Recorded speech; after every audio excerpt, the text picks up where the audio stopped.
Mr. McCormick.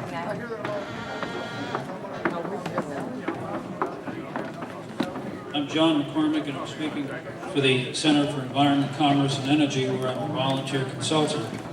When people ask, well, who does the center represent? We like to say we're speaking for asthmatic children.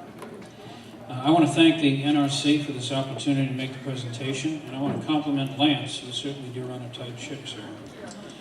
I want to focus specifically on the environmental impact statement at page 8-16, in lines 9 through 17, and I'll just read a small portion of it. Replacement power required during a 42-week outage could increase air quality effects depending upon the location and characteristics of generation units to replace Indian Points 2 and 3. Now, of course, that 42-week outage is related to outage required if Indian Point was required to put in cooling towers or to change its cooling power system.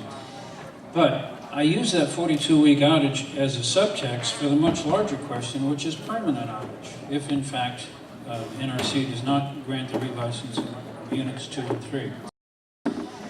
And one of the advantages I have of speaking later in the program is that I get to agree with everyone who supports relicensing.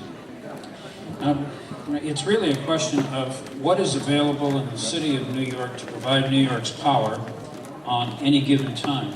If you took all of the capacity that New York City has available to keep its lights on, we're talking about 12,600 megawatts. That includes Indian Points 2 and 3. So if you take that out, you're looking at 10,500 megawatts.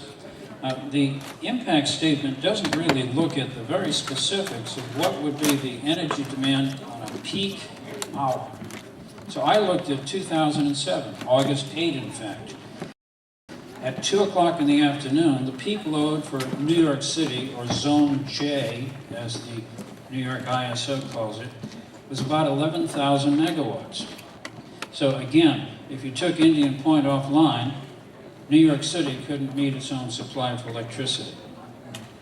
But if you put everything online, equipment that wasn't running at 2 o'clock on August 8th, you're looking at power plants that are 30 and 40 years old. They're small peaking units, but they all burn natural gas.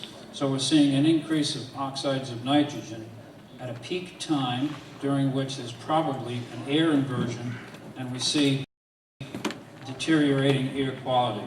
So it's a combination then of the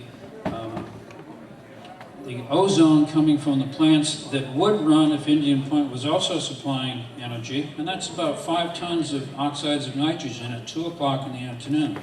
Now you add the additional oxides of nitrogen from units that would have to come online to replace Indian Points 2 and 3, and you're looking at almost 10 tons of oxides of nitrogen at 2 o'clock in the afternoon at peak period.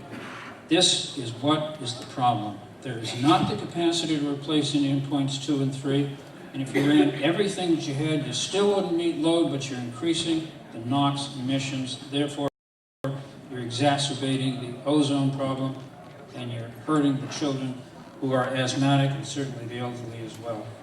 And thank you for your time. I'll just conclude by saying that this impact statement is incomplete if it doesn't really take apart what is the demand at a peak hour, what kind of increased air pollution at that peak hour on a typical day in, say, July or August. Thank you.